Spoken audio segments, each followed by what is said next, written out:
petani dari cabai rawit untuk di Kalimantan Barat sendiri ini sangat banyak dan hasilnya melimpah. Karena masyarakat di Kalimantan sendiri juga sudah biasa ya mengkonsumsi cabai rawit lalu diolah menjadi aneka sambal, terutama sambal terasi, sambal aneka sambal lah. Wah, itu udah menjadi makanan sehari-hari mereka. Dari situlah saya termotivasi juga mengangkat makanan, masakan, aneka olahan dari sambal menjadi aneka pilihan. Halo, perkenalkan saya Yena Wiguna. Saya owner dari restoran Pondok Alale dan ada juga restoran saya yang lain namanya Ayam Pak Usu. Nah, di sini saya mau memperkenalkan produk UMKM saya, mereknya sambal Pak Usu. Ini awalnya kenapa terbentuk sambal-sambal aneka sambal seperti ini? Ini karena dari awal tuh saya suka sambal.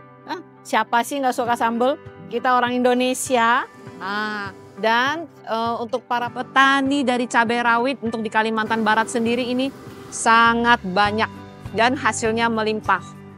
Karena masyarakat di Kalimantan sendiri juga sudah biasa ya mengkonsumsi cabai rawit lalu diolah menjadi aneka sambal, terutama sambal terasi, sambal aneka sambal lah.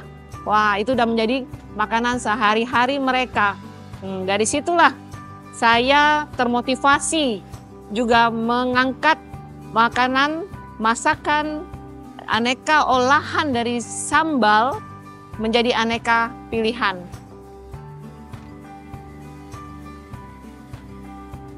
Dari sini saya juga menjadi termotivasi untuk mengeksplor aneka sambal yang menjadi cita rasa Kalimantan Barat sendiri itu supaya semakin dikenal baik masyarakat lokal maupun para pengunjung wisatawan luar kota maupun luar negeri datang ke Kalimantan Barat, mereka bisa merasakan cita rasa masakan sambal yang ada di sini.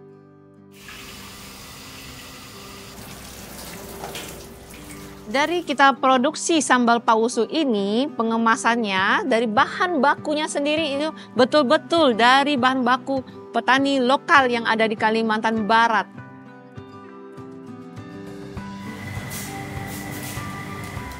Jadi untuk produksi sambal Pak Usu saya ini udah mulai aktif, semakin aktif nih sekitar 2 tahun ini sejak lepas pandemi.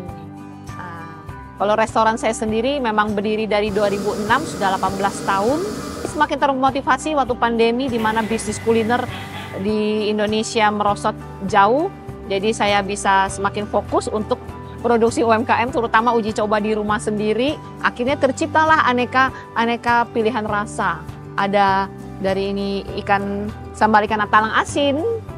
Ikan asin talang itu khas, ikan asin yang khas dari Kalimantan Barat, ikan gabus, ya kan? Ikan teri, rebon, yang original juga ada sambal tempoyak. Saya juga karena Kalimantan Barat yang kaya akan hasil buah duriannya, saya juga ada aneka pilihan sambal tempoyak. Di situ saya mengkreasikan juga, bereksperimen bagaimana saya bisa menghasilkan macam-macam pilihan yang bisa diterima oleh masyarakat lokal di Pontianak. Jadi dari sejak pandemi itu, ya daripada nggak ada kegiatan restoran, bagaimana saya mempromosikan hasil UMKM saya ini supaya juga menjadi contoh bagi teman-teman UMKM yang lainnya. Selain banyak pilihan rasa dari kemasannya juga ini, saya ya udah melalui banyak proses ya. Kalau sebelum pandemi kemasannya udah belum secantik ini. Kemasannya masih botol, masih jadul, botol kaca. Nah, jadi berproses lah, di mana saya mencari bagaimana supaya kemasan ini awet dan tahan dan higienis. Nah, saya temukanlah ini. Ini namanya PET can. Jadi dia kondisinya ini kedap menggunakan mesin sehingga dia awet. Pengemasannya juga sebelum dimasukin bahan-bahannya, kami sterilkan dulu. Kita menggunakan alat UV, sebuah lemari yang disinari oleh lampu UV untuk mematikan kuman-kuman yang ada di dalam, sehingga sambal yang kita udah produksi, kita masuk ke dalam ini bisa bertahan lebih lama, biasanya sekitar 2 tahun. Nah, tapi kalau kemasan sudah dibuka, itu harus langsung disantap. Jadi untuk proses pembuatan sambal pausnya ini sendiri ini sebenarnya sangat mudah. Yang penting adalah pemilihan bahan baku yang benar-benar berkualitas. Itu menentukan kesegaran dari cabai rawit itu sendiri, itu menentukan hasilnya. Jadi selain bahan utamanya adalah cabai rawit, kita juga menggunakan bahan lokal seperti bawang merah, bawang putih. Ya, yang pertama kita adalah pemilihan bahan baku yang berkualitas dengan bahan lokal. Kemudian kita melakukan proses pembersihan. Setelah proses pembersihan, kita melakukan proses penghalusan bahan. Semuanya dijadiin satu, masing-masing itu kita chopper, lalu kita jadi satu, kita masak. Namanya proses penggorengan. Setelah kita jadi satu, itu sebelum dimasukkan ke PET can, ke dalam kemasan kita ini, harus proses pendinginan dulu.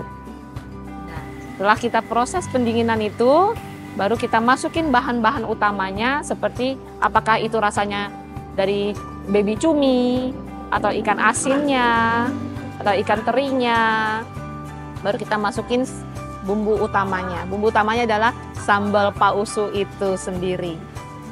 Jadi saya selalu memberikan instruksi kepada chef saya dan tim saya dari mulai awal proses produksi hingga pengemasan agar sesuai dengan standar yang berlaku dan quality control kami. Sehingga kualitas yang dihasilkan sesuai dengan yang diharapkan dan sesuai dengan permintaan konsumen.